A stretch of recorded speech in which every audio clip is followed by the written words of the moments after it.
Ladies and gentlemen, welcome to this, I don't know, Mad Money listen along. I was going to say the FinTech Frenzy. That's later on. But welcome, everyone. We are here with Jim Cramer. He'll be joining the show today, so a special guest. And then we're also going to have Anthony Noto on the show as well. Right now, I have everything pulled up. We're just going through advertisements. I think it might be a little bit till we see Anthony Noto. I just wanted to go live just so then whenever it does actually happen, that we are, uh, you know, ready and willing.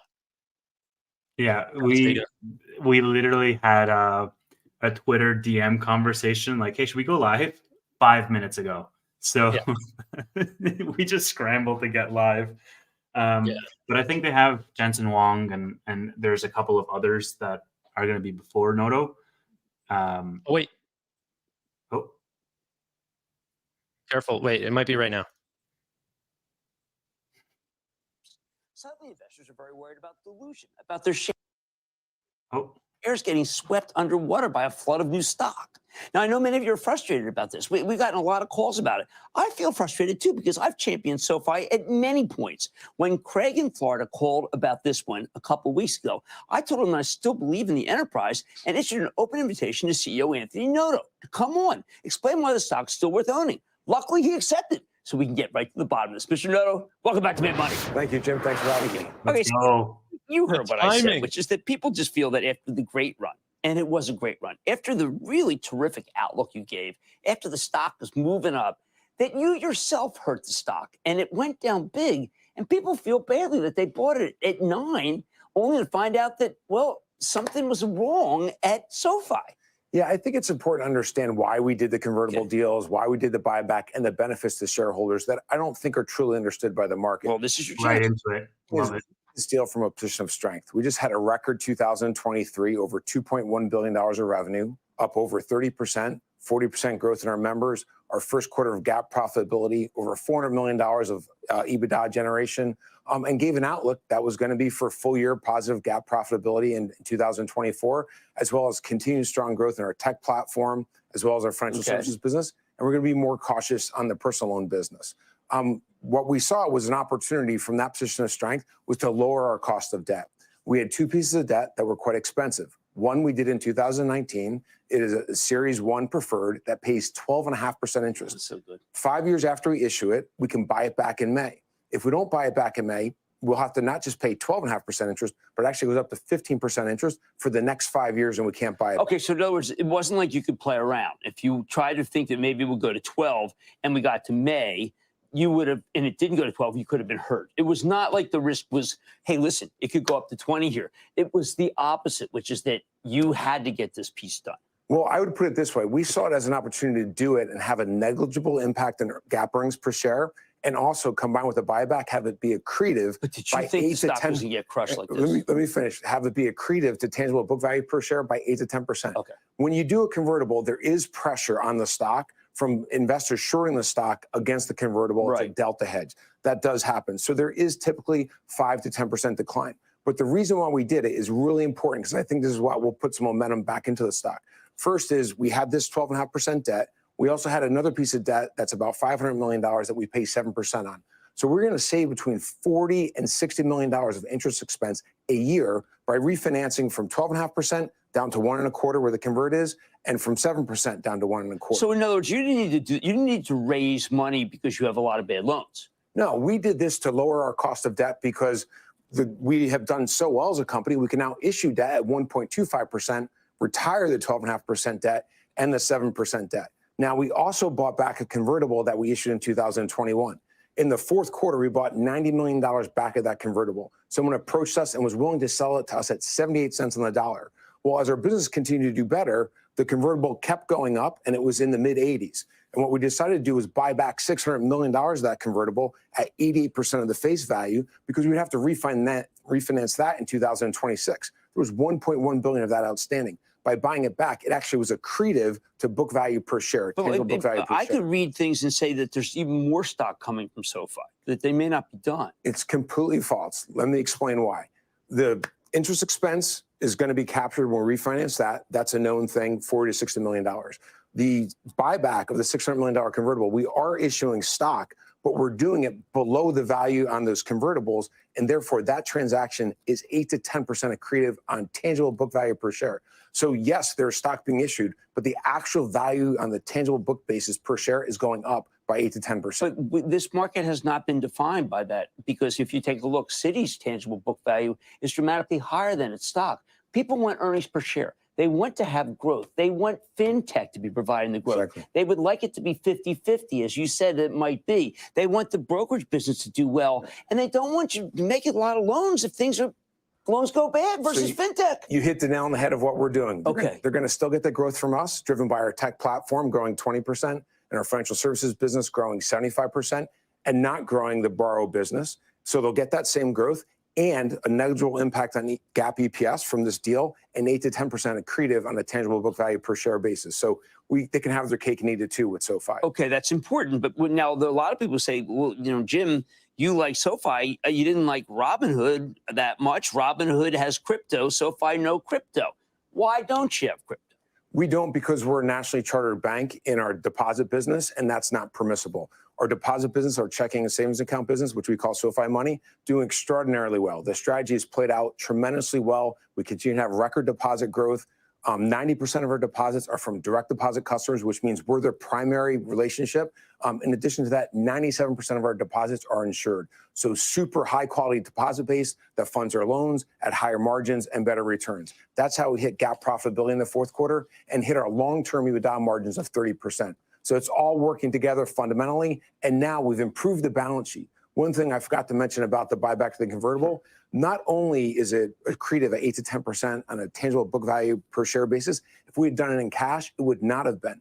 In addition, by doing it in stock, we increase our capital ratio to 17.3% if you pro forma the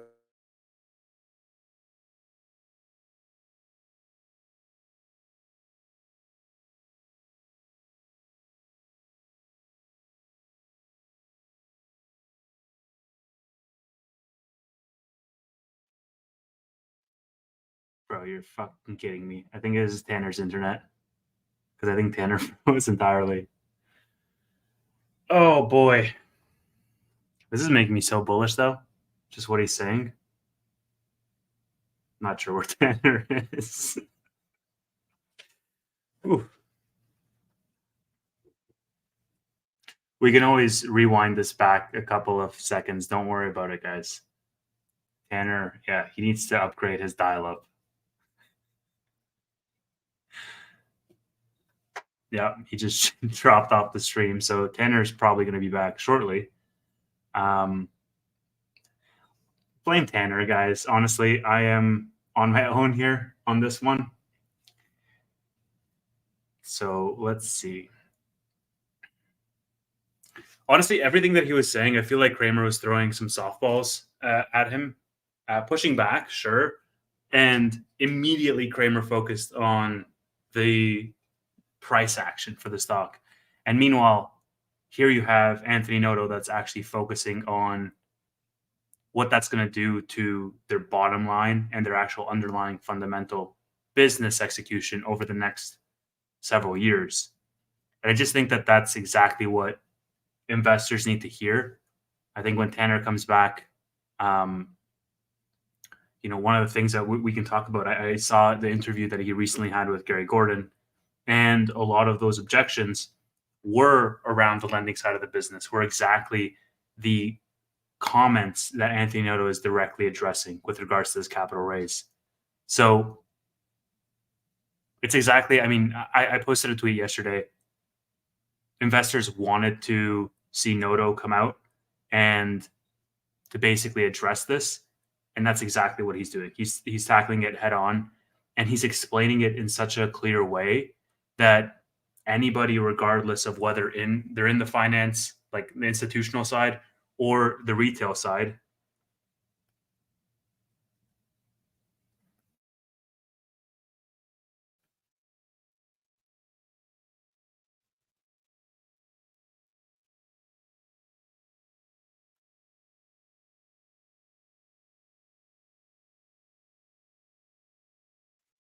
Hey, I think there's something going on. I think this is Canada for you. I think this is, uh, whew, my internet almost dropped.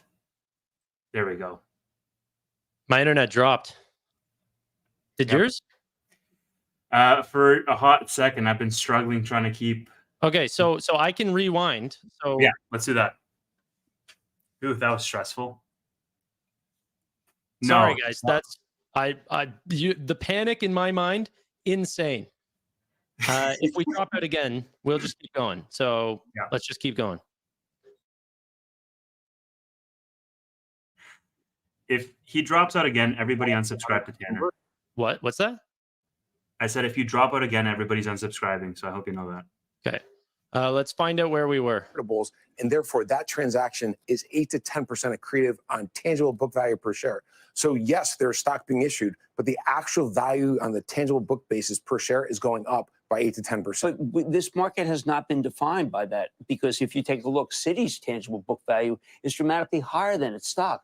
People want earnings per fintech. Borrow business, so they'll get that same growth and a negligible impact on GAAP EPS from this deal, and 8 to 10% accretive on a tangible book value per share basis. So they can have their cake and eat it too with SoFi. Okay, that's important. But now a lot of people say, well, Jim, you like SoFi. You didn't like Robinhood that much. Robinhood has crypto. SoFi, no crypto. Why don't you have crypto? We don't, because we're a nationally chartered bank in our deposit business, and that's not permissible. Our deposit business, our checking and savings account business, which we call SoFi Money, doing extraordinarily well. The strategy has played out tremendously well. We continue to have record deposit growth. 90% of our deposits are from direct deposit customers, which means we're their primary relationship. In addition to that, 97% of our deposits are insured. So super high quality deposit base that funds our loans at higher margins and better returns. That's how we hit GAAP profitability in the fourth quarter and hit our long-term EBITDA margins of 30%. So it's all working together fundamentally. And now we've improved the balance sheet. One thing I forgot to mention about the buyback to the convertible, not only is it accretive at 8 to 10% on a tangible book value per share basis, if we had done it in cash, it would not have been. In addition, by doing it in stock, we increase our capital ratio to 17.3% if you pro forma the fourth quarter from 15.3. We only need to be at 10.5%. There's such a huge cushion now in our capital ratios. It allows us to navigate whatever's in front of us. All right, last question. Is it possible for you to go on the road to large institutions and explain to them what you just said to me? Because some of the parts, $7, tangible book, earnings go up, no worries about bad loans. The stock should not be at 70.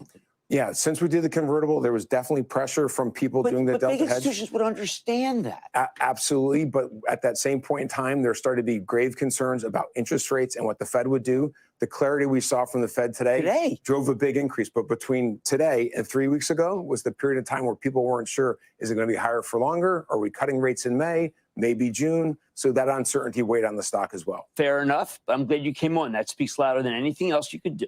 Absolutely. Thank you, Jim. Thank you, Anthony Noto, who's the CEO of SoFi. Mad Money's back in. Jim's like flirting with him at the end.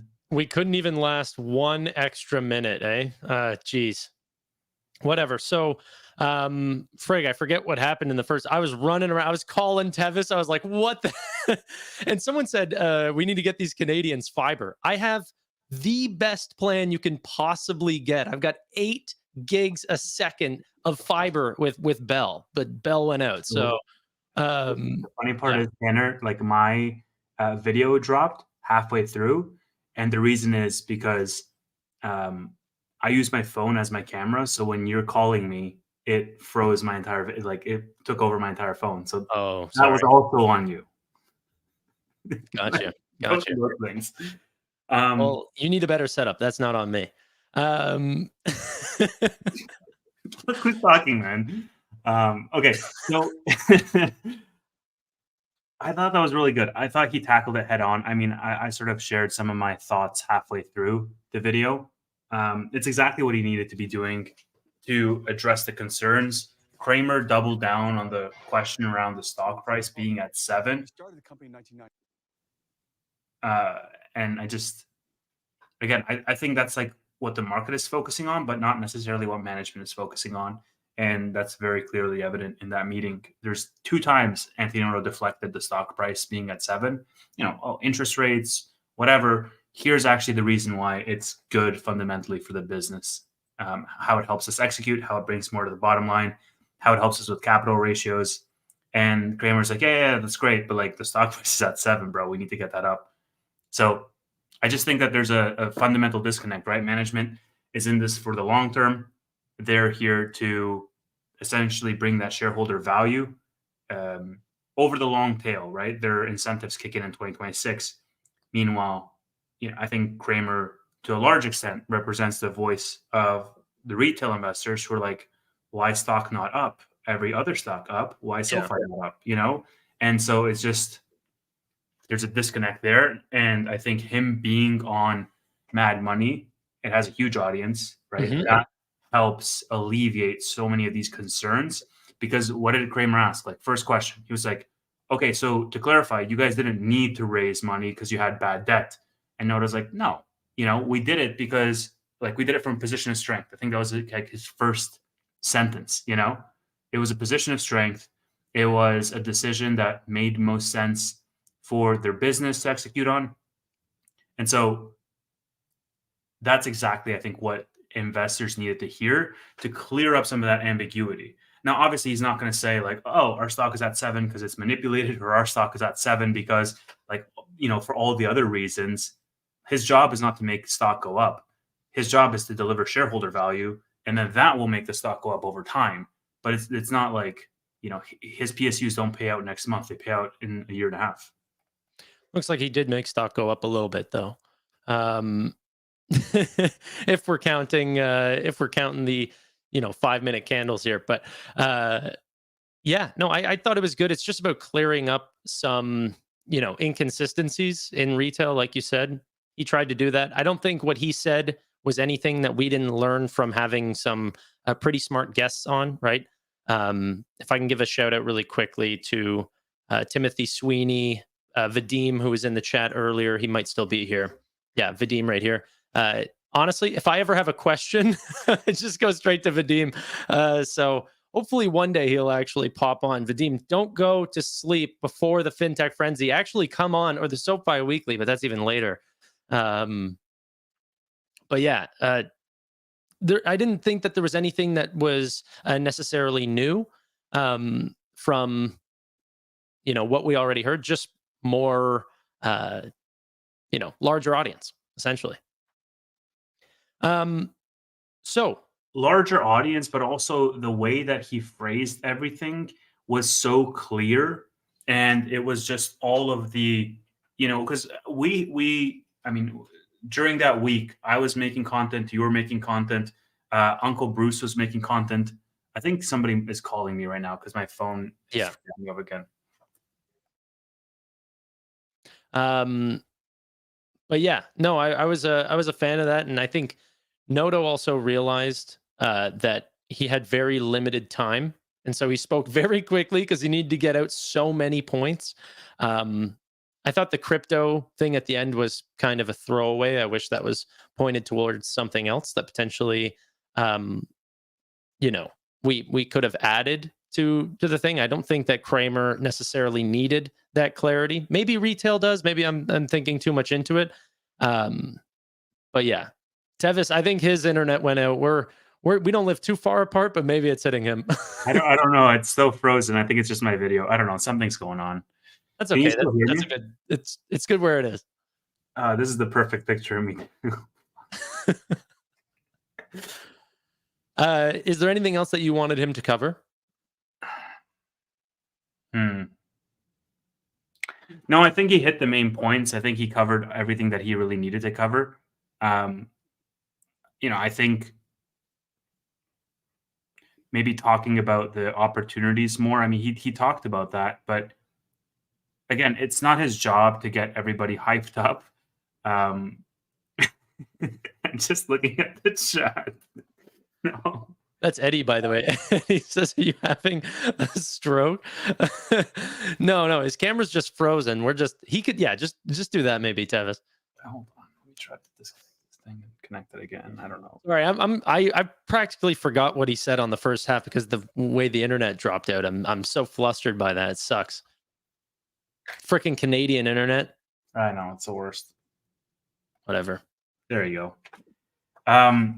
Yeah. So basically, like he could have done more to pump the stock, quote unquote, pump, like have more enthusiasm for retail investors. But again, that's not really his job. It's not like it's temporary, right? If he takes the stock back to $9, then that's that's also temporary. Why do you do this to me? So my point is, as a CEO, if we agree that his job is to create long-term shareholder value, then he hit all of the main points that he needed to hit in order to do that. To help with, you know what's so funny? To help with Tevis's connection, they donated to my channel. He's getting none of that. But yeah, what else? I mean, look, this is the perfect thing that he could have done. He did it before, and he was on Kramer before.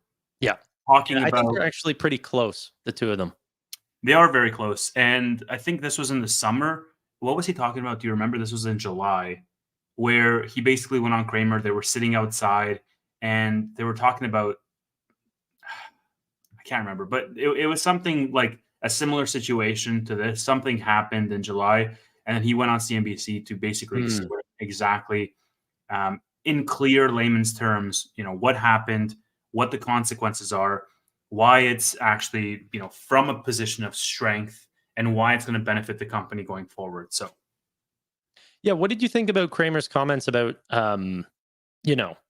tangible book value or just book value in general is not necessarily the end all be all? Look at Citigroup, for example, not trading anywhere near book value, and investors want EPS, and so even a negligible hit is a hit. So I liked it personally. I mean, I own Citi in my dividend account. Citi hit 52-week highs today. I agree. With Kramer to Stock say, went up 1%, 52-week high. I mean, it's been up 1% for many days in a row now. So, anyways, look, I think fundamentally I agree with this idea that the EPS drives the business, and book value is almost like a lagging indicator. Like that will, if you're executing, your book value is going to increase. Sure.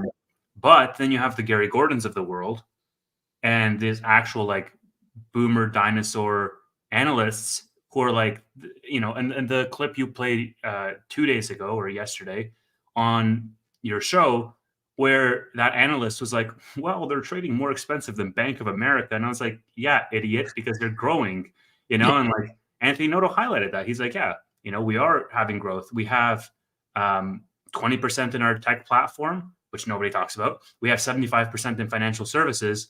So, like, does that same analyst come on and say, I don't even know if it was I don't remember exactly who it was. I think it might have been a portfolio manager or something like this, but essentially saying, Tesla's trading higher than Ford, now you can't buy Tesla or something like this. Like, it's, why are you comparing them apples to apples whenever one is playing a different role than the other? Absolutely. Like, investing would never be a thing if that was always the case. It's like, this car is so expensive, let me just buy a horse and buggy. No, like I commented on your chat. I was like, oh boy, trading higher than, book value than Bank of America. Let's pack it up, boys. It's, game over. Like, what are we doing here?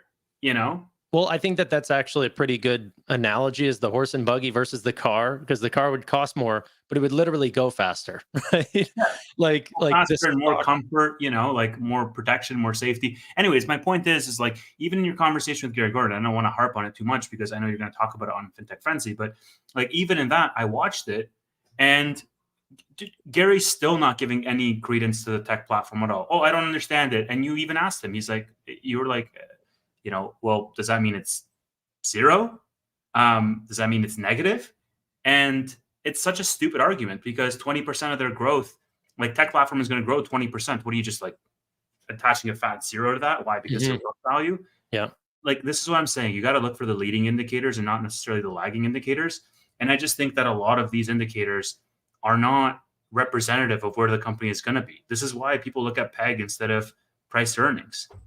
Yeah, but that's not something that, like, see, that's the thing with the Gary Gordon conversation is, I'm not. Like I said, I will be talking about it earlier, so I appreciate you bringing that up, and I'm getting emotional about it right now. So I want to kind of just say one piece is I'm not there to to throw it in his face to say, hey, but what about PEG ratios? Because if he tells me he's a value investor, I'm not going to bring up growth metrics, right? So some people looked at that as like a debate rather than me just hearing his perspective. So and like that's fine. Like your perspective is your perspective, but if you're not evolving your perspective over time, then what the hell are you doing? It's like old dogs and new tricks. But he was saying that, oh yeah, where they report some of the numbers, one of this numbers is on page 150 and their other chart is on page 130. It's hard to find. They're different than other banks. I'm like, are you stupid? Like, are you like, wow, you have to command F for an extra 20 pages? Let me just assign a sell rating. Like, it's intellectually dishonest to do stuff like that. And that's why I think there needs to be pushback, even though it's understanding. Like if you're bearish, but at least have legitimate points that you're bearish, not like, oh, the formatting on their 10Q is not how Citigroup does it or Bank of America does it. Like, what the hell are you doing here? I thought that is, I wouldn't go as far to, I don't want to call anyone names, but I did think that was, disingenuous, because who cares? The second that you actually chart it out and you, like you said, just control F or have something that can actually give you those numbers, it doesn't matter. Okay. The data is disclosed, and no matter where it's placed on the investor relations page, it really doesn't matter.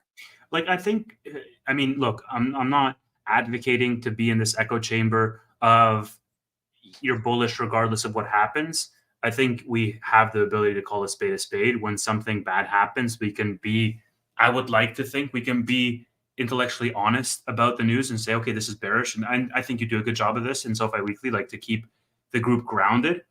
But at the same time, I think from all the research that we've done, we have a certain audience, and people like Gary Gordon, and I don't want to pick on Gary specifically, but people that have that mindset as well, the more legacy mindset, they also have an equivalent audience. And like it falls on us, that responsibility to push back, because we are making intellectually honest arguments, pro or con. But if your entire premise is broken, like your entire model by which you're assessing the company is broken, and you're spewing that out to your audience, people are just going to read the headline. People are just going to see the sticker, amount of like, hey, short, $5 rating. And that's what's going to move the market, because a lot of people don't read the 100 or 200 page, 10Q, 10K that the company rolls out. And they're relying on a lot of these people to dilute and digest and compile all of this data. And so if you're doing it in such a way that you're actively leaving stuff out, you're not accounting for a tech platform, and you're putting that price target, then that's the thing that's intellectually dishonest, in my opinion. And as people who cover the stock, right? These bootleg analysts that we are, we are accounting for all of the aspects, positive and negative. And so, you're bringing him on, and kudos to you for bringing him on to present the counter argument. But when he does, and when he highlights that, oh, I'm not accounting for 20% of their business, that's when you got to like double down and be like, all right, then like, what the fuck are you doing? Like what are we doing here? Well, so I want to add a couple things. One, honestly, like I said, Gary, I hope to have him on more. Like honestly, I hope that we get him on the SoFi Weekly. He's a really great guy. Like, I mean, genuinely, every time I've talked to him, we've went on for an extra hour just talking about other stocks, trades. He's really open to his options plays and stuff like this. He's a cool guy. So I'm glad to have him there. But that being said, I also disagree whenever he writes an article and says sell on SoFi. And then I said, well, how do you value a company that you don't know fully? And he said, well, I don't have an opinion on it.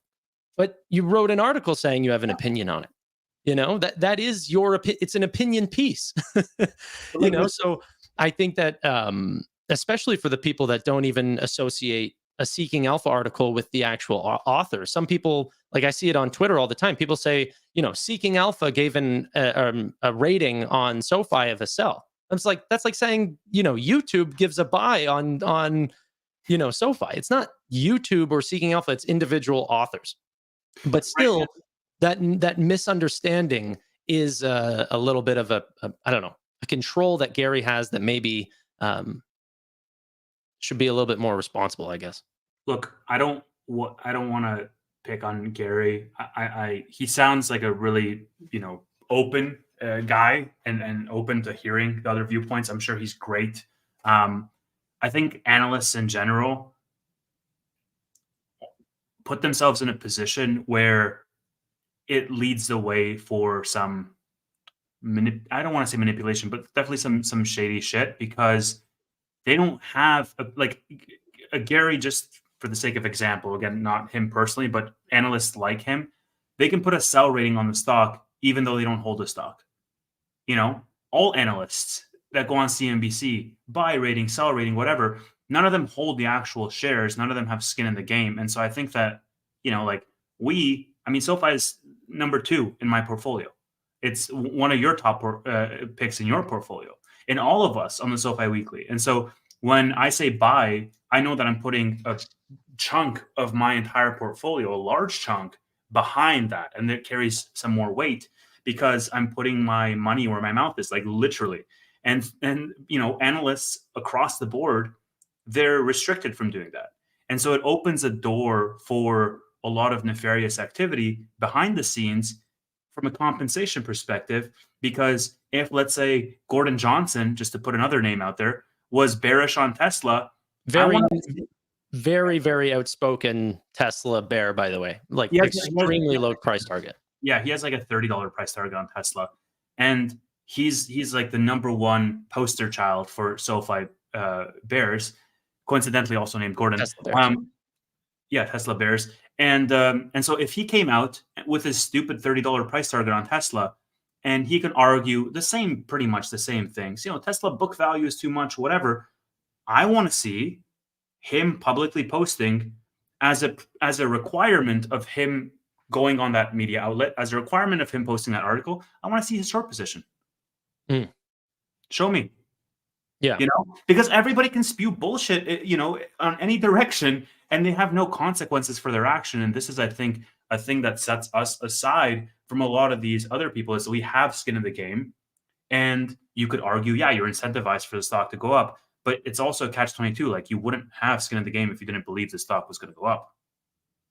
Yeah, I mean, I think so.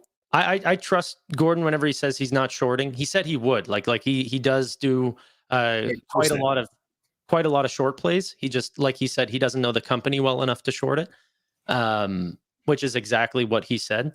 But anyway, so I agree with what you're saying, but I brought him onto the channel just to hear another perspective.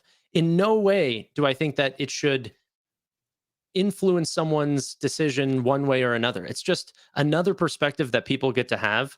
I can listen to Gary and go, well, I don't agree with you. And now I know that this side of the argument, the bear cases that people are really worried about, is not something that I'm missing, right? The biggest concern for SoFi is credit risks. I'm very aware of that. Okay. Noto was just on Kramer literally talking about that. Okay. We want to lower the amount that we're going into lending into 2024 and push higher in financial services in the tech platform. He doesn't believe everything that Noto is going to say, or that Noto is going to do everything that he's going to do. I do, but his disbelief does not change my belief, Yeah. So look, Tanner, and bless Noto for making these public appearances and actually caring enough to have his, to be plugged into the matrix to that level where he can listen to retail and listen to all the FUD out there. And in him, it says, okay, I should go out and address this head on. Like, that's great leadership on his part, and kudos to him for it. He shouldn't have to be put in that position, because the default state is FUD for all of these pieces of news, even without reading the actual, H2, let alone, like, they read the headline. They don't even read the in the subheader, let alone the entire PR. I think that he might not have to do that, but like Elon Musk faces that all the time, like all the time. A lot of the things that are against Elon Musk are just factually incorrect, right? Yes. You could take a Google search to find out that you're not right about half the stuff that you're saying about him. Right. But I think that those are the things that you face while being in the public eye. So I don't feel bad for Noto having to come on to Kramer and squash a couple of disbeliefs, because whatever, that's going to happen. I understand. I guess I'm just making a critique on the paradigm as we see it. It's not like, if we speak it, it's going to change anything about the world and about Exactly. the analysts. People Exactly. are people, and people want shortcuts to difficult decisions. And coincidentally, investing, it's not an easy decision, especially, when things are going up, everybody thinks they're a genius. And as a result, they don't do enough due diligence as when things are going down. They just ape into things, literally. And as a result of that, like, there's so much more emotion out there in the short term because of these people who can just sit on the sidelines and be a referee without actually having any skin in the game. Anthony Noto has skin in the game. The majority of his net worth is in this company. Elon Musk, almost the entirety of his net worth is in his company.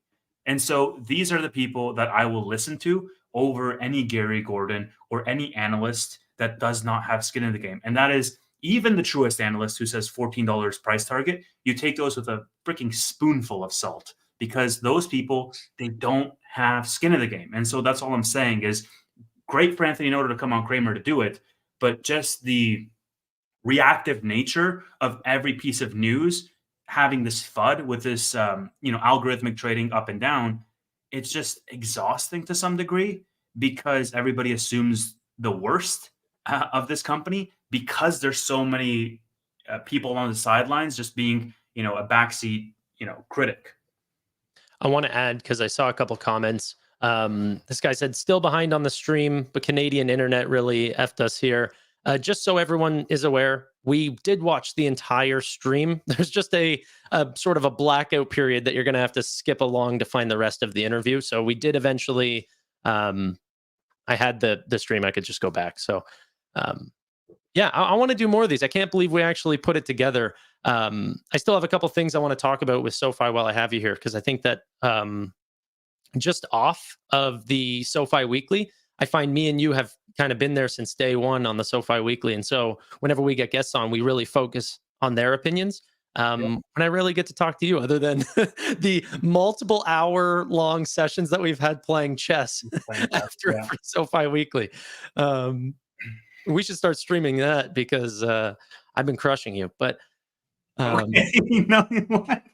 Don't tell them that. They'll believe that. You should believe it. It's been a lot of great games. Okay, so another thing. I mean, I think it's important whenever we talk about SoFi, and this is something that I like to do whenever holding positions, is whenever you are seeing the stock price go down, you're constantly hunting, bear cases, which potentially I've kind of been doing myself. It can start to look more and more bearish, right? And you need to really go back and look at, okay, well, what were the actual fundamentals? Like, what has happened since the last quarter to, make the stock price go down, right? And there are some genuine things that have changed, potentially higher for longer. We just had the March rate decision. Nothing happened, right? So that's a different story than what we were expecting back in January. And so things have changed. But aside from that, I mean, the Q4 numbers are the Q4 numbers. Things are crushing at SoFi, right? The amount of members that they're bringing on, the deposits per member, the revenue per member, the contribution profits across every segment, it's all doing great. And I think maybe tonight we may just need to jump back in and actually look at some of those fundamentals, because that is like, if you're looking at the greatest investors of all time, it's stocks like this where you can really try to find some real value, is buying when everyone else hates it, So we'll have to see. Let me tell you something. You told me, I mean, off camera as well, and I think you've also mentioned it on camera, that one of the reasons why you don't like to share your individual positions or even the percentage allocation is you don't want to invite that external critique from the people, mental pressure. the mental pressure. And that's something that I've really been feeling lately. It's emotionally draining having your entire content career, let's say, your entire content arm, be tethered to a single stock, in large part, and then having that stock not perform when the rest of the market is performing. It's just, you open yourself up to so much criticism, sometimes ridicule, but definitely a lot of critiques. And I mean, I've been having this conversation with friends on the side of being like, man, I really believe in this company, and I recently looked, back to the fundamentals, the reasons. I wrote them down, like, why am I investing in this company? Good You strategy. know, because it is so draining to come out and actually, to not have that journey of like, hey, I bought this thing at, like you with new, right? I bought it at 3. Let's talk about it at 11. Here's where we are now, and periodically you can see that path. But right now, I mean, we've been holding this thing for, 2 years, 3 years, and it's just been trading in a channel for so long. And meanwhile, it seems like we're in a bubble and the rest of the market is just going up, up, up. And that's, I think, the thing that makes it more exhausting, is because we're covering it consistently and talking about it all the time, and people are still into it because they understand that there is an opportunity here. Well, But people, I want you to clarify. I want you to get a little bit more specific, because um, I think that people would be less into it if the stock was missing. If there was an actual fundamental thing that was changing at SoFi and the yeah, stock was going down, there would be a ton of disinterest, right? It's the disconnect between stock and company that is keeping people extremely excited and keeping me excited, right? Because there is that sort of opportunity for a Tesla pop yeah, if the tailwinds change, the sentiment changes, these sorts of things, that you have a strong company with strong management leading in a great market. absolutely. Look, the fundamentals are the main driving force for our audience being here. At least, I mean, you guys can Should speak be. for yourselves. Let us know. But it's almost like that expression. How does it go? It's once burned, twice shy. Because this thing goes up to 10 or 11, like my viewership on my channel was literally the highest. You can literally plot it out with SoFi's chart. When SoFi hits 10 or 11, my viewership just skyrockets beyond the normal. And then Really? when SoFi hits 650 or 7, the viewership comes down. And so it just feels like so it just comes and goes in waves. And I think the thing that I have to consistently remind myself is just to keep putting in the repetitions, to keep putting in the habits, to keep covering it, to keep coming back to the fundamentals, to keep, reminding myself of the reasons why I bought this company, regardless of what happens in the short term. I just, in my heart of hearts, just wish we were on a better trajectory, that it wasn't so, it goes up to 10, and then everybody in the chat is excited and they're like, and then it comes back to 7. And then I'm sort of the one that's like, okay, well, here's why this is good. Here's why this makes sense here. And so, but the other thing is, like, when you zoom out, like I said, I had a chance recently to go through the reasons why I bought this company. And zooming out, if you look at this on like a 2 or a 3-year trajectory from a company perspective, the volume and the rate and the quality of their execution has been absolutely stellar. And so I look at that and it makes me want to buy more. It makes me really reinvigorated about it. Yeah. And it's just, this is why I get down on like news like this, where they do a capital raise and then it goes down $2, and then everybody's like, SoFi's going to 0, blah, blah. You're an idiot for buying this. You're an idiot for talking about it. And then Anthony Noto has to come out and say, actually, it was a position of strength. We bettered our balance sheet. We bettered our EPS. This is why it matters. And then Kramer's like, what about stock price? It's just like, it's so freaking exhausting to deflect that. You know what, man? I think this could have went the other, like, let's say I was buying Nubank at IPO, right? Yeah. And I was talking about this company, hyping it up, and like should have been, because it was such an amazing company. That stock dropped to like $3.20. Yeah. Something like that. From a high of about $12 during IPO down to $3. And the negative sentiment in that company, how could you ever pay for a bank that is, in a very risky political environment in Latin America, that is, trading at 4 or 5, price to sales?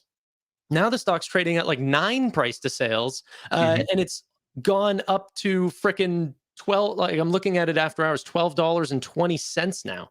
Okay, that is, more than a 3x since we've bought it. Like, whenever I first talked about it, and so for some companies, you look like an absolute genius after it happens. Like from going from buying to eventually whenever that the sentiment changes in the stock, and now you're watching it in this plateau version in SoFi, but that, like, it would be the same company with a higher valuation and people would call us geniuses.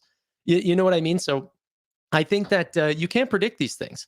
Looking back on it, whenever if the company continues to do fundamentally well, it will look like a new bank-esque stock. And I don't mean that by valuation. I mean that by, the multiples in their earnings, that this stock can trade at higher valuations because of the growth rates. And I hope we have that. Like, I remember buying Tesla when it broke out back early 2020. I bought it in like late 2019, early 2020, and it just broke out and it just kept going and kept going and kept going. And it was like ridiculous. It was so euphoric. But the thing that I keep coming back to is Tesla was flat for like 10 years before it did that. Yep. And so right now with SoFi, I feel like I'm that person who bought Tesla at like 2014, just rode all the emotional roller coasters of like the company. Are they going to go bankrupt? Are they, like, all of that, tumultuous period, and then was rewarded with that great lift. But don't forget, I mean, I remember when the bank charter came out. Rewarded only if you hold. Absolutely. And like, again, this is just sort of therapy hour. This is not me like saying I'm selling or I'm even thinking about selling. Like, I'm more bullish than ever on the actual fundamental company. I sort of got this camera. But can you still hear me, Tanner? Yeah, oh yeah. Okay. But the other thing is, like, I think, like, I wrote an 18-page report when the bank charter first came out. And I said to myself, and I said to people, like, hey, this is the thing that has the potential to change SoFi for the better. And then the same thing, when profitability happened, and then the same thing, so on and so forth. And now I'm looking at second quarter profitability because that's a confirmation of that trend of us going in the right direction. And so I just wonder to myself sometimes, like, how many of these events will I tether to say, okay, this is the thing that's going to launch, that's going to at least break us out of the cycle, right? Like, can we break 11 and just sustain? I don't care if we stay at 11 for like another 6 months. I just want to sustain. But I don't even know if that's better. Like, why is that better? And like, this is the part that I have troubles with is if SoFi had never dipped below 10, let's just say went up to 20, back down to 10, and just all the way across, just flatlined all the way to today. Okay. Yeah. Would that be better than dropping all the way down to 4? Because I think for the people who, and now I want to clarify this, that people are going to call me bearish, but there's not a single guaranteed equity on the stock market. They all come with a risk reward trade-off. And the ones that are coming with the strongest, like possible way of winning, okay, the most guaranteed wins on the stock market come with very, very heavy valuations. And so the reward is very thin. Okay. Where on the, and you see this, the best way to see this is whenever a company first announces getting bought out by another company, you see the stock price flood in because the guarantee of a return, it gets expedited so high. Right. Well, let me just get this off. So what I'm trying to say is that right now, SoFi is not a guarantee. But what makes this so exciting is that if the company is fundamentally doing well, and we can track that, and you can try to look at any amount of trends or data to try to support this and make sure that those trends, if they start to turn the other direction, that we as growth investors need to be agile on our feet and make sure that we know, like, hey, I'm not going to be emotional enough to stick around a dead company. But that's not what we're seeing. We're seeing a company with, yes, risk, but the reward keeps getting larger and larger and larger. So it's so much easier to stomach that risk. And for the people who need exits over the next 1, 2, or even 3 years, like, this might not be the play. But for the people who can stomach volatility, who are looking for a company that is doing something different, has high growth rates, and is loved by consumers, I mean, where's the issue, bro? Like, this is a good company to own in my portfolio. I want to preface that. It's good for me. Go ahead, sorry. Yeah, neither of us are financial advisors. So, look, I agree with you. I agree that the fundamental execution is, like we said, the thing that's keeping the audience here, the thing that's keeping the enthusiasm alive. To answer your question, I would argue that it is better to go from 20 to 4 and then climb back up than go from 20 to 10, because those climbs, you have bursts of enthusiasm from that retail community. It's not about that. It's about buying the dip. Well, sure, of course. But I think what people forget is that, like, SoFi last year, they already did a 2x, right? They were at $4 in their bottom and their trough, 450. And then they went all the way up to 12. And people are like concerned about, and by people, I mean myself as well. Like, they see it from 12 to 7 and they're like, oh no, what the heck is going on? But the enthusiasm of 4 to 10 or 11, and now we're holding this new shelf, right?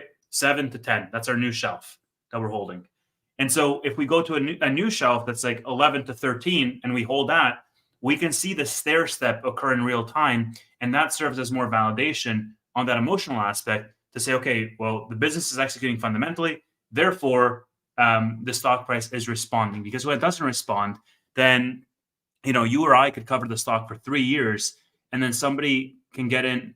And let's say we're going to break out to 20 next month. Somebody can get in, tomorrow at the same price or even a better cost basis than you or I have, and then ride the thing up, double in a month. And that's sort of what I did with Tesla.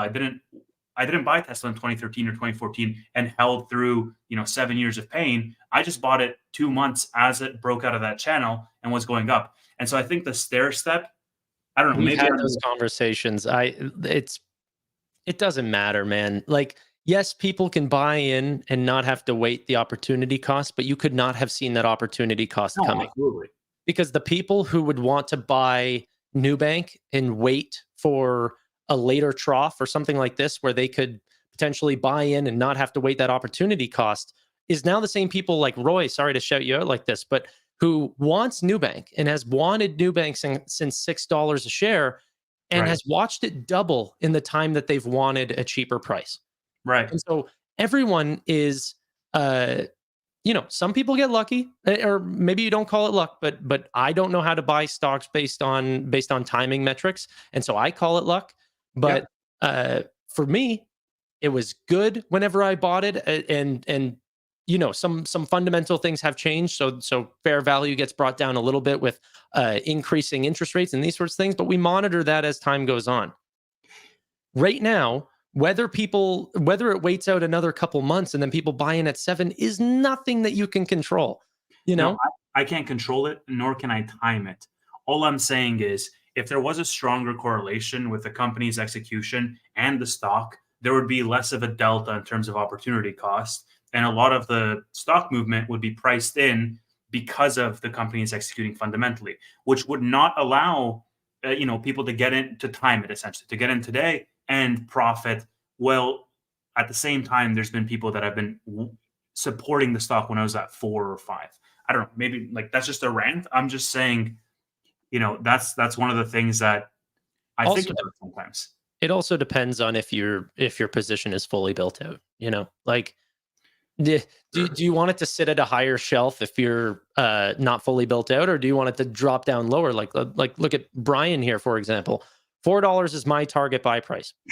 Sure, you can say that, and honestly, I hope it gets there, because I would double down. Dude, I would go all in pretty much. Well, unless it fundamentally changes, like that's something that that's something that we can't control, or I can only see as it comes up. But if it doesn't get there and you have somewhere else to park your money, I mean, that's fine. But for me, this falls super into my circle of competence. I understand the company. I am happy to make large bets. And so this is a pretty good bet, in my opinion. But I don't know when it's going to pop off. And to the people who think that they do, I mean, you're on two camps. You're one, Chris Patel or frickin', some of the amazing traders of the world, and like the Jessies, right? Or you're the people who chase the tail of a good stock, and this is the majority. I'd say 1% is Chris Patel, and the 99% are the people who really make up for the average. Just so you guys look this up, I think it's something like the average retail investor makes like 3% a year, and that they know it's better for them to put it in the S&P 500, but they want more than that. And so this is why statistically women do better than men in investing, is because they're not willing to take higher risks. They'll just park it in the S&P, and they end up doing better than us because everyone's trying to chase, Well, so, I mean, correct me if I'm wrong, but in that statistic, the main reason, I might be wrong with this, but the main reason why men do worse is because they cut their winners early. They don't let them ride. Oh, yeah. Not necessarily that they don't like buy the bottom, like that they're chasing. Like you could call NVIDIA chasing right now and it can go to 2000. It's like, is it chasing?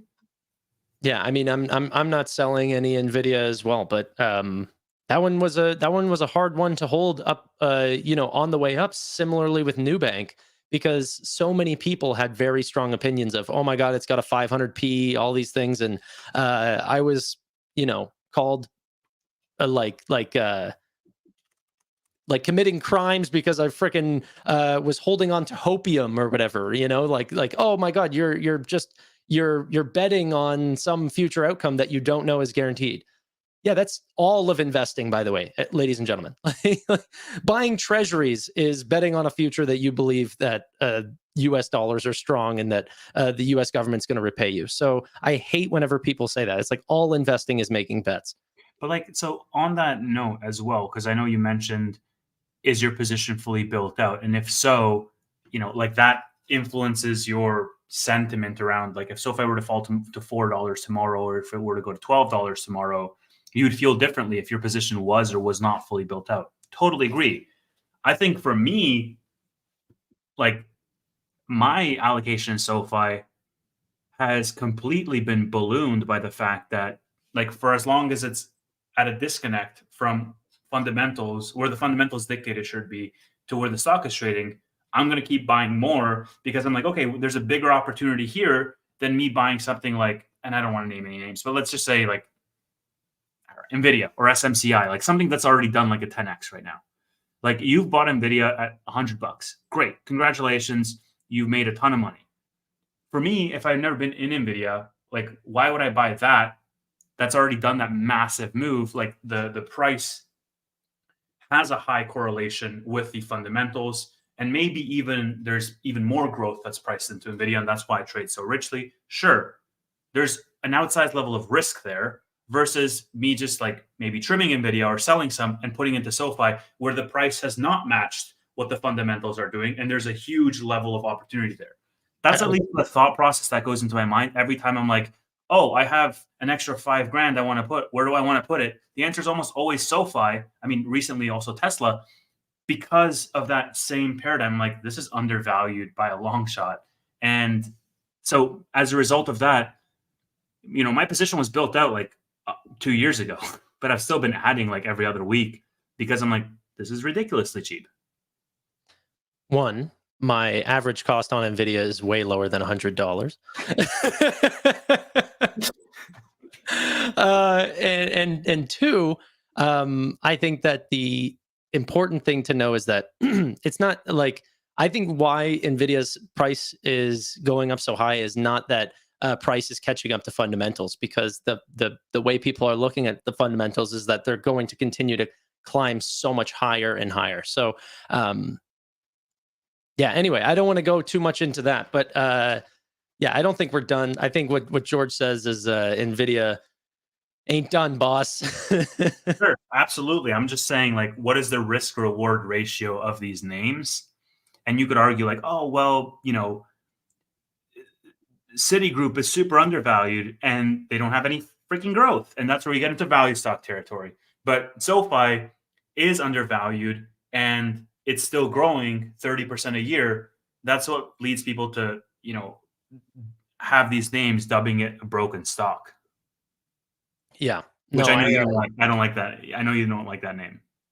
No, I just like, I don't know, man. I think whenever I was first getting into stocks, I got so heavily into Warren Buffett early on, and it was just like, remain calm sort of feeling. And so the way the way the stock trades, the only reason why I get emotional about SoFi's stock price is because people who I talk to on a daily basis in the chat and everything are freaking out. And then it's like, Right. guys, what are we doing? Like, just look at the news that they're posting. So everyone can say $4, mark my words, everything like this, to unknown account that you can't point back to because they've deleted it, 6 months later. Like, all that doesn't matter. $4 based on what? At least Gary, and he might be off. At least he gives you a reason why he doesn't believe in the company. A lot of people just point to a price and go, this is the way it's going to go because that's the way the arrow's pointing. Right. Yeah, no, I'm not so far into that camp. I also don't agree with What's your sign? What's your star sign? Me? Yeah, like, I mean, I'm a Cancer. Great, dude. I like or how I like to put it, I'm a Cancer in the lives of everybody around me. Yeah, I don't believe in that kind of stuff, and if you do, sure, but one of the reasons why SoFi post that when I posted the technical chart, you're like, this is astrology for men. I was like, thanks, Tanner. Yeah, well, it's did you believe in that, or did you post that for like, I want to share that tweet? That was ridiculous. Like, why did the box end whenever the guy said the box was going to end? Like, this is why I put it in the description. I said courtesy of StockTwits, because like there's a million others that I could have chosen of like just crazy lines that are drawn all over the place. There was a million others that they have drawn out before SoFi that didn't. And look, we're trading in this sort of column. Then it's going to go to here till the end of May. And then we're going to jump up to here. Based on what? Dude, because the same people have drawn these squares and they've put the boxes up here and up here, like that we've already broken out of. That's why I don't mind some of those like Bitcoin ones, like the rainbow charts, because they've been consistent for 10 plus years. Yeah. But just like people drawing these multi-month things of like, yep, no, we're going to break out right around here. The sign says it. Yeah. Straight phone says it straight. Magic. Phone. Yeah. I mean, I don't disagree. I'm not a technical person. It was a quiet news day, right? Leave me alone. Yeah. And so I think that not confirmation bias, but I do think the one thing that people, like I said, the hopium thing, it's like, I mean, you got to have some sort of belief. Everyone, like even on the Gary Gordon thing, people said, well, Gary is talking about things that are, that have happened. Tanner's basing it on his beliefs. But Gary's belief that unemployment is going to increase is based on a belief. Right. So I also believe in that prediction, but you can't say that like the trends that I'm looking at are, that's just you. And the trends that I'm looking at, well, I can actually do that. It's like, well, the predictions that Anthony Noto has said has triple beat every single quarter. And so whenever he puts out a futuristic target for 2026, it's like, well, I have reasons to believe that is going to be the case. So I can believe because of historical figures that unemployment is going to continue to rise. But that same belief is something that I'm using for Anthony Noto as well, is that historical trends would say that he's going to beat.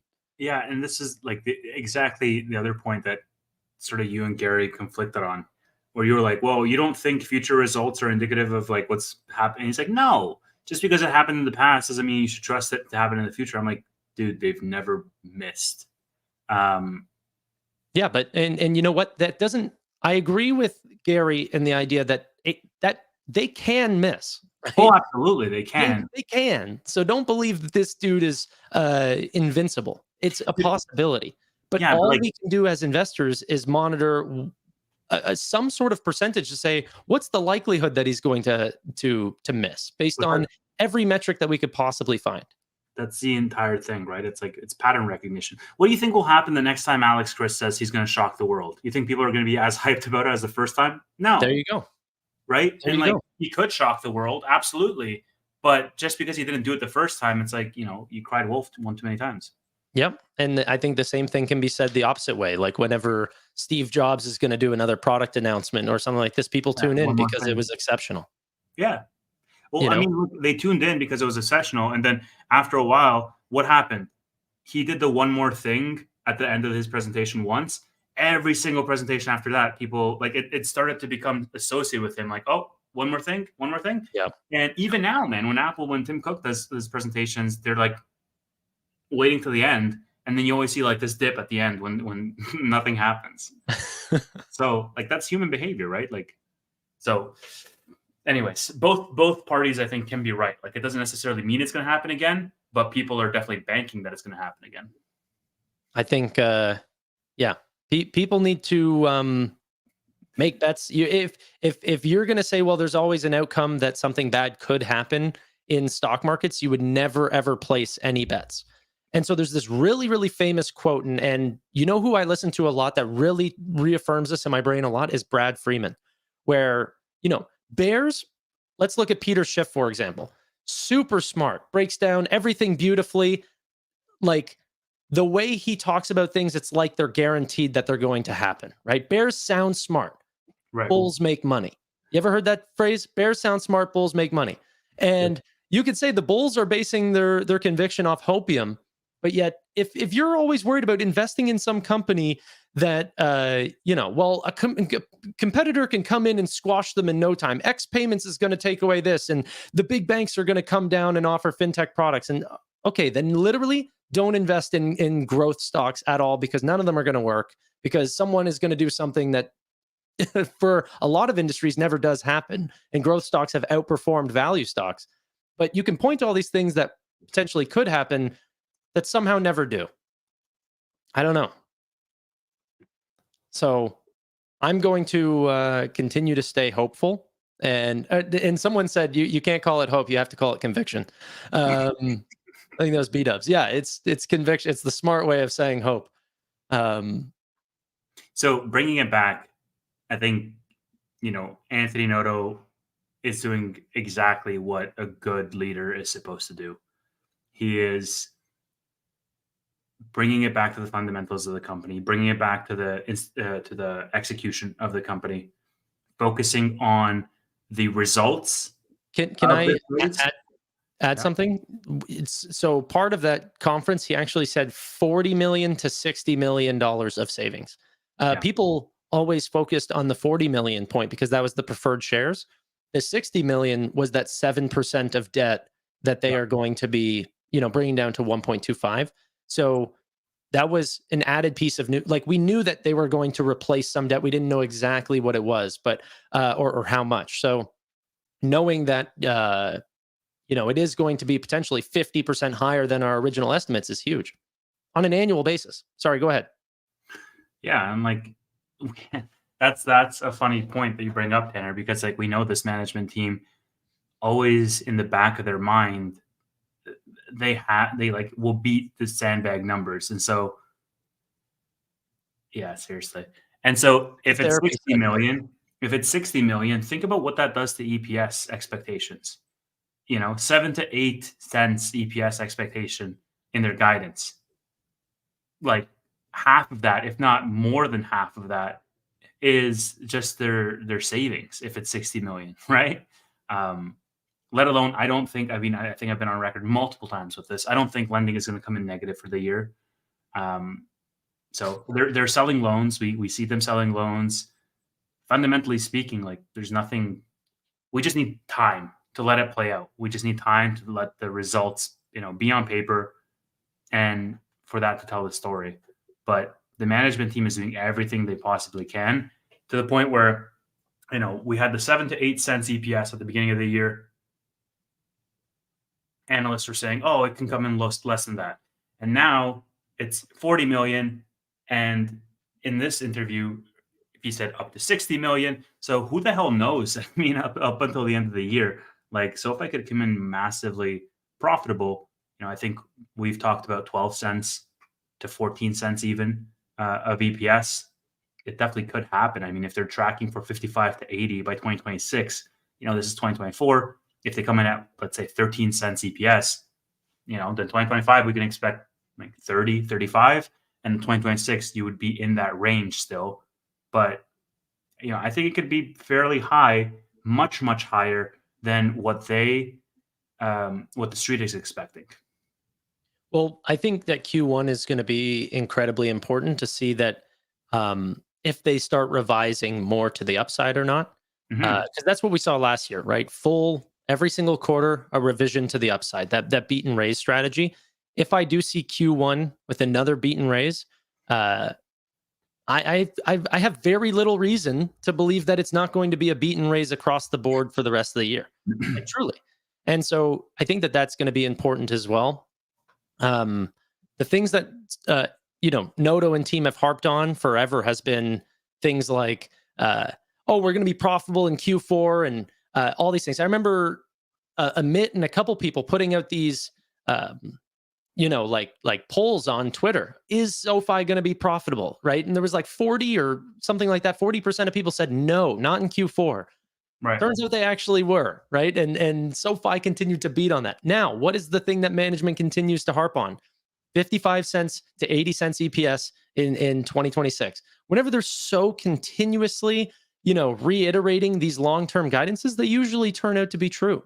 So it's not like a comment that they made under their breath and moving on. They are doing what they're doing with the Q4 profitability. And, we're going to see that pop up 20 different times between now and the time that we're going to actually find out if they're right or not. Yeah. But, end of April, we'll know for sure. They have to raise. Like, if they don't raise, then they're just massively sandbagging Q2. They have to raise. We'll see. I'm not 100% sure. Like, I think they will, but it also depends. So people are saying Noto was on point with his rate environment, but it doesn't seem like it. Like the Fed was just out. They said 3 rate cuts. Everyone's out saying that that's what Noto predicted. No, they predicted 4 rate cuts. So if SoFi and team are predicting 4 rate cuts, we only get 3 by end of year. That's different. That's a fundamental difference than what SoFi had actually predicted. So those are the things that I want to monitor. Those can have real impact on the stock. But anyway, like, as that time comes up and as we figure out more and more information, we'll cover it. Juan Carlos asks, what price will make you guys feel like you made it after 3 years covering SoFi? So I want my position to outperform the S&P 500 for the time that I've held the position. So I haven't done the math on that. I'd have to see whenever I first bought it. My average cost is just a little lower than $750. And by the time that it ends up passing the S&P 500, so right now there's this slow, consistent grower, and SoFi's down here, and so I need it to pop to get past there. And the timeline really doesn't matter to me. I just need it to outperform the S&P 500. That's when I will have said that I made it. So like what, like a 20-25% CAGR, something like that? Well, yeah, I'm not sure. It depends on the amount of years that you're saying the CAGR is going for. like if we stay down at 7 for the next 10 years, and then I'll need it to pop to like freaking, whatever that would be, like 60, $70, something like that. But yeah, so it all depends. I'm looking at it on a chart basis. As the time goes on, I need the stock to be higher than what I could have earned if I had played it safe. Yeah. Is that a good way of looking at it? I mean, that's just the way I've always looked at my positions. I think that's a good way of looking at it, like the time value of your investment. Yeah. Because if right now it's opportunity cost, but it might not be if there's a pop in the stock price. But I don't know when that's going to happen. And some people are better than me, and that's fine. But I've got my brain; I can't have theirs. And trying to follow what they do, that might even get you more killed than anything. Because you won't know when it's time to sell. You won't know whenever it's time to buy a new position. They always tell you afterwards on both sides. Let me ask you this, and I know you hate talking about this, so we don't have to harp on it. I probably won't talk about it then. Well, we don't have to touch on it too much, but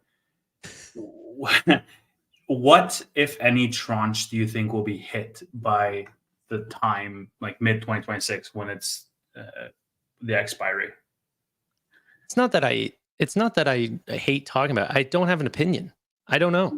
You don't have an opinion. You don't have a crystal ball. Like, but I don't know. We're just shooting the shit here. Us and our 1,000 friends. I genuinely don't know. I don't have an opinion.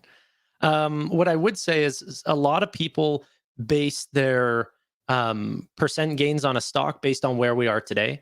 So it's like, before, whenever we were at $10 a share in the early part of the year, people could not imagine this, or people could imagine this stock hitting $20+ a share. Now that it's down at 7, I'm seeing everyone revise and saying, well, the price target by the end of the year is going to be $14. Well, for me, I really haven't changed my price target. I think dramatic things can happen as long as the fundamentals have stayed the same. Sure. So, look at Coinbase or Affirm or some of these companies. You get a change in sentiment, they can 3x in no time. So I don't know. It all depends. I really do not have an opinion on what I think the stock price will be long term. Do you, though? I mean, let me hear your opinion. I definitely think the first tranche will be hit. Like, I think my confidence in the first tranche being hit is very, very high. That's $25 by mid 2026. I'm in the camp where Josh is, where he commented, I think we'll be close to the second tranche. We could totally blow through all of it. That's 35. But keep in mind that the all-time high for the stock was like $26.50, $27. So I don't know. We could be much higher. We could be lower. I think if the company continues to execute at this level, man, 4 quarters of profitability, let's just say 6 quarters of profitability for them to even like start to get in the S&P 500, that brings in such a huge influx of capital. 6 quarters is what? Almost beginning of 2026-ish? 6 quarters for what, sorry? Of profitability for them to get into S&P. I know it's 4 quarters, but like they don't get in immediately. I think it took Tesla 2 extra quarters, something like that. Palantir's not in yet, and technically they should be in. There's also a fluctuating market cap, a market cap minimum that we need to hit, and I think we're like not even half right now. I think it changes all the time. I think it's based on the 500 companies that are in there right now. But last time I checked, I think it was 14.5 billion was the market cap minimum for the S&P. So basically, like the eligibility starts at 14.5 billion in market cap. Yeah, but I think it's a fluctuating number. I think it's based on the 500 companies that are currently in there. So, and then this is just my own not knowing how that criteria works, that eligibility criteria, but that would mean in that case then that this first quarter of profitability doesn't count. It's 4 quarters of profitability within the capital or within the market cap requirements, right? I'm not sure of the exact breakdown. I don't know. Because I don't know if it's the last if it's a 30-day, 90-day, 365. I'm not sure. Yeah. Yeah, go ahead. Sorry, Ross is saying it's now at 15.8 billion. I think that's what he's referencing. Yeah. Which I could understand. Like I said, it's fluctuating and it's all based on the companies that are currently in there. So if the markets have been good, it's potentially getting brought up. But it can also go down if I'm also understanding correctly. Right. You want to call it there? I got to go eat some dinner and then I'm freaking doing the FinTech Frenzy at 8:30 p.m. Eastern Standard Time. I mean, what else am I going to do on a beautiful day like today? So I also have a plug for this stream, since there's several hundred of you watching. Sure.